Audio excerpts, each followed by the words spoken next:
Desde tu primer suspiro, algo empezó a moverse más allá de lo visible. Hola, soy Gabriel del canal Llama de Gracia, y hoy te invito a descubrir por qué algunas señales de tu infancia prueban que fuiste elegido desde el principio. En este video vamos a recorrer paso a paso cómo pequeñas experiencias, gestos y sensaciones que quizás olvidaste son en realidad marcas de un llamado sagrado, y cómo reconocerlas cambia la forma en que caminas tu vida. Quiero saber si alguna vez sentiste una inquietud que no podías nombrar.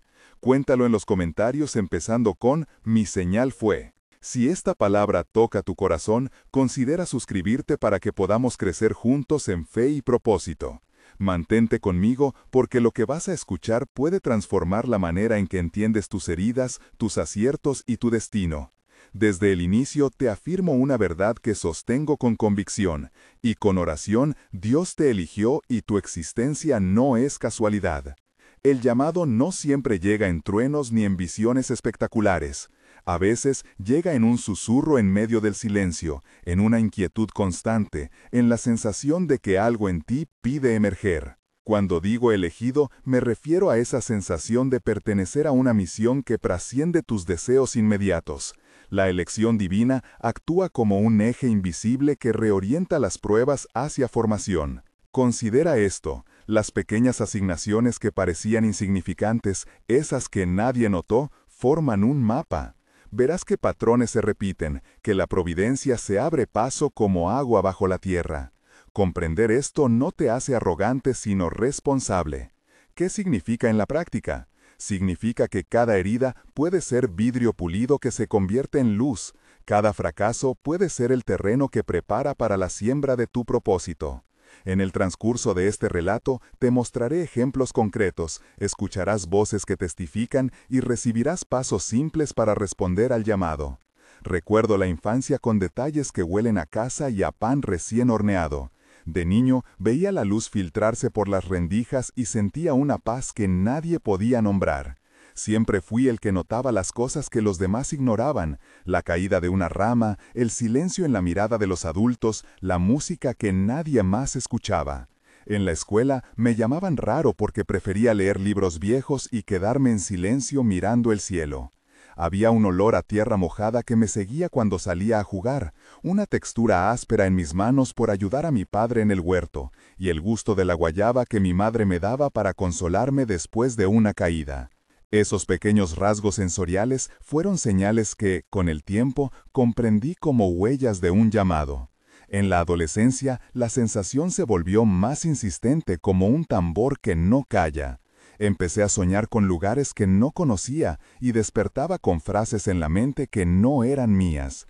Hubo también una noche que permaneció, y en mi memoria por años vi una luz tenue en la ventana, sentí el aire fresco en la cara. Escuché una voz que decía, "No temas", y en la boca se me quedó un sabor a sal y miel. Hoy entiendo que ese fue uno de los primeros encuentros con la presencia que me guía. Mi formación fue marcada por dos acontecimientos que conformaron mi carácter por la fe. El primero fue una pérdida temprana que me obligó a mirar hacia adentro y a preguntarme por el sentido del sufrimiento. En esa casa donde las paredes olían a café amargo y a libros viejos, me acostumbré a la disciplina de la oración y escuchar historias de gracia que mi abuela contaba en susurros. El segundo fue un conflicto con la comunidad escolar donde mi honestidad me dejó aislado por un tiempo. Esa soledad fue áspera al tacto, pero me enseñó a escuchar la voz interior con más claridad. Ya en lo adulto, tuve un llamado claro durante una mañana de lluvia, cuando, al tocar la puerta de una iglesia pequeña, sentí el calor de la madera bajo mis dedos, el eco de mis pasos y el murmullo de un coro que nadie esperaba.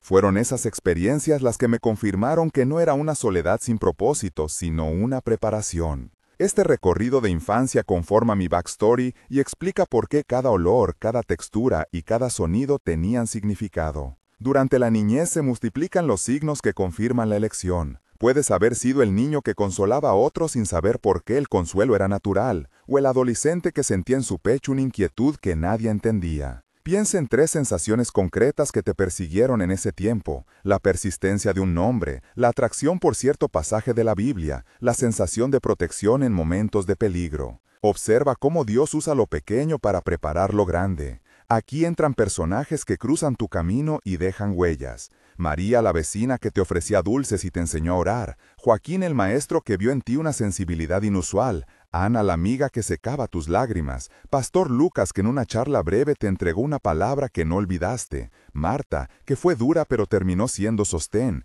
Carlos que te enseñó a trabajar con las manos, Elena que testificó en público de una sanación y Tomás que dudó hasta el final y luego reconoció la verdad. Cada uno cumple un papel de espejo o de pulso en tu formación espiritual. Ahora, permíteme detenerme un momento y hablar directamente contigo. Si al escuchar estas señales algo se remueve en tu interior o reconoces al menos una de estas experiencias, comparte en los comentarios. Quiero que digas, mi señal fue, y cuentes en pocas líneas cuál fue ese primer indicio en tu infancia. No estás solo en esto. Leeré tus testimonios y muchos de ellos nos ayudarán a identificar patrones y a edificar la iglesia. Ahora permíteme detenerme un momento y hablar directamente contigo. Si al escuchar estas señales algo se remueve en tu interior o reconoces al menos una de estas experiencias, comparte en los comentarios. Quiero que digas, mi señal fue, y cuentes en pocas líneas cuál fue ese primer indicio en tu infancia. No estás solo en esto. Leeré tus testimonios y muchos de ellos nos ayudarán a identificar patrones y a edificar la iglesia. Comunidad.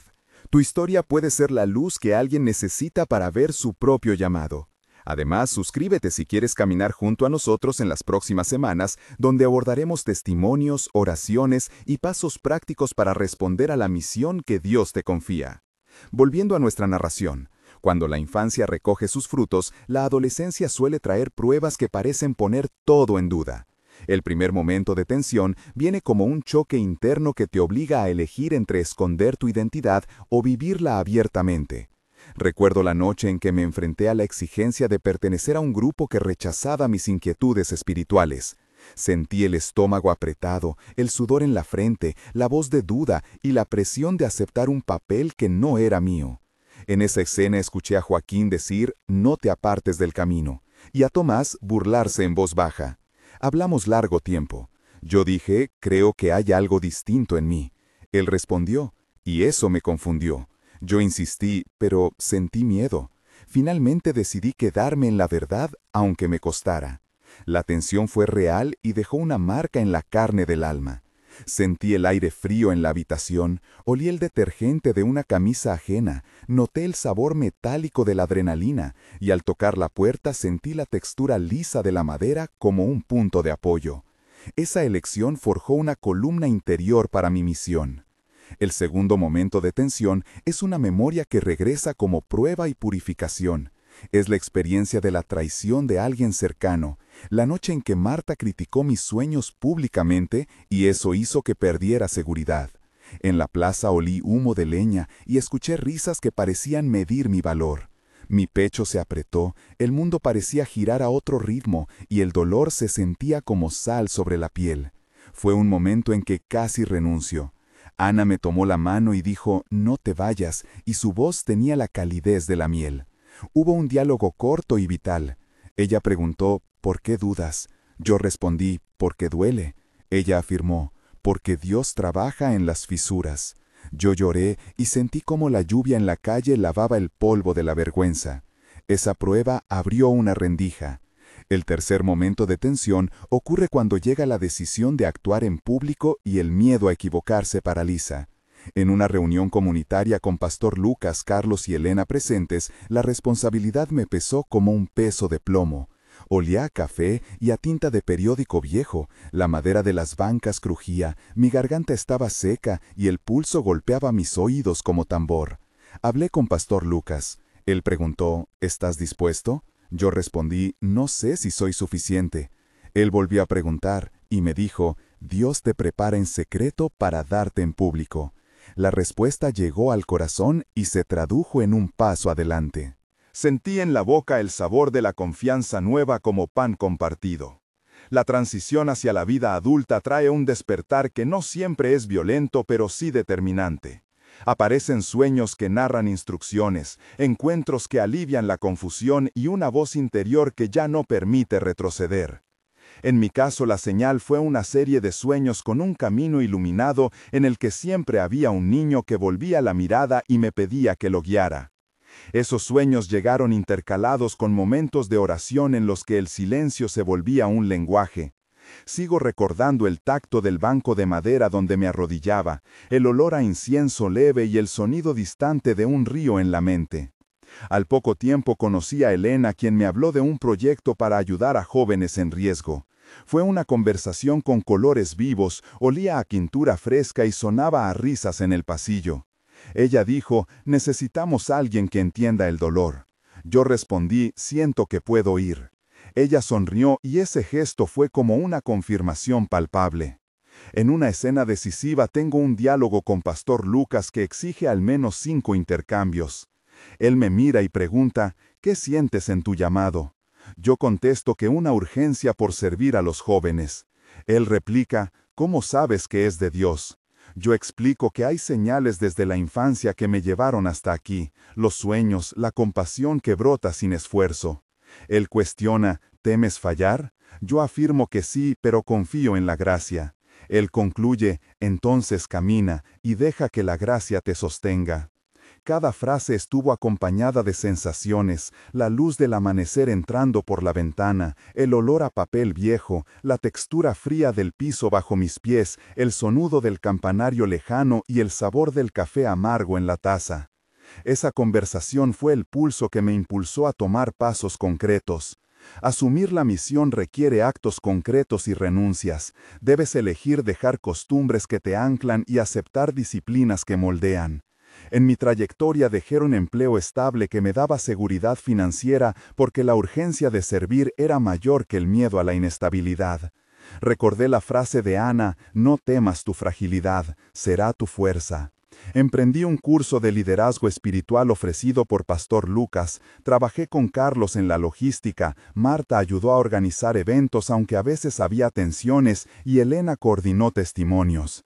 La comunidad reaccionó de maneras diversas, María regaló apoyo práctico, Joaquín ofreció palabras de aliento, Tomás cuestionó desde la distancia hasta que vio frutos. En cada paso la presencia de Dios fue evidente, en pequeñas señales. Un día, la lluvia se detuvo justo antes de un encuentro con jóvenes. Otro día, un donante anónimo cubrió un gasto esencial. En otra ocasión, un testimonio público cambió la vida de un asistente. Estas confirmaciones no anulan el esfuerzo humano, pero lo iluminan y sostienen.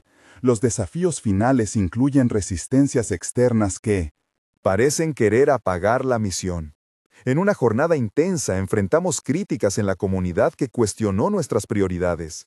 Sentí un temor profundo, el sudor en mi frente y la boca seca. Hicimos un trabajo de oración grupal en el que Ana, María y Carlos compartieron palabras que olían a esperanza. Fue un momento en que la comunidad respondió con generosidad inesperada. También tuvimos que aprender a delegar y reconocer límites. Aprendí a pedir ayuda a Joaquín y a confiar en Marta cuando la fatiga pesaba. La confirmación llegó no como un estruendo, sino como la sensación de que las puertas se abrían con mayor facilidad, de que más personas reconocían el propósito. La protección se manifestó en detalles cotidianos que llevaban la marca de la gracia. El clímax se vivió cuando una actividad de alcance comunitario cambió la narrativa de muchos. En esa jornada hubo diálogo extenso entre líderes y asistentes, y necesito que imagines por lo menos 4 intercambios que muestran el impacto. Un joven pregunta, ¿cómo podemos cambiar? Yo respondo, empezando por escuchar. Él replica, pero ¿cómo escuchamos sin herir? Yo explico con calma y ejemplos. Otro líder pregunta, ¿qué pasos concretos? Yo detallo un plan con talleres y oración. Finalmente alguien murmura, veo que esto es real, y unas manos se levantan. Durante esa escena la luz del sol entraba a franjas por las ventanas. Se oía el rumor de la calle mezclado con voces. Olía a pan horneado que una vecina había traído. La textura del folio en las manos era áspera y el gusto en la boca de esperanza era dulce. El impacto fue tangible. Varias personas se acercaron para pedir guía. Elena documentó testimonios y Carlos organizó recursos. Fue la manifestación parcial del propósito que seguía creciendo. Ahora quiero llevarte al epílogo donde muestro 3 momentos temporales y concretos del avance. 1 mes, 3 meses y 6 meses después del inicio de esta misión. Un mes después, celebramos un primer encuentro con 20 jóvenes. La sala olía a café recién hecho y a pintura secándose, puesto que la comunidad había arreglado el lugar. Se escuchaban risas nerviosas y el crujir de sillas. María repartía hojas con actividades, Ana ofrecía un pequeño refrigerio y Marta coordinaba la música. Vimos lágrimas, abrazos y testimonios breves que sabían a verdad. Un joven llamado Diego compartió cómo por primera vez se sintió escuchado y varios asistentes empezaron a orar. Hubo una sensación de pertenencia tangible y la palabra elegido empezó a sentirse menos como un concepto y más como experiencia. La confirmación vino en un donativo que llegó esa semana y que permitió sostener los talleres con dignidad. La comunidad se consolidó y ahora éramos un grupo con nombre y propósito que se encontraba cada semana para orar y aprender. A los 3 meses, el programa ya tenía impacto medible. Habíamos pasado de 20 a 70 participantes. Las sesiones tenían estructura y la presencia de Pastor Lucas en 2 ocasiones dio autoridad espiritual que fortaleció nuestra base. Joaquín se integró formalmente como mentor. Carlos y Marta habían organizado un taller de carpintería y Elena había publicado un video testimonio que circuló y llegó hasta personas que ofrecieron apoyo logístico. Sentíamos el pulso de la misión con fuerza. La oración matinal se había convertido en práctica habitual y la sensación de protección era real cuando, en medio de una tormenta, la comunidad se reunió sin daños y con ánimo renovado. La gente hablaba de transformación en sus vidas, de gratitud por nuevas amistades, de restauración familiar. Empezamos a ver que lo que parecía humilde se convertía en nodo de esperanza. 6 meses después, la iniciativa alumbró proyectos colaterales. Un programa de mentoría escolar fue aceptado en una escuela local.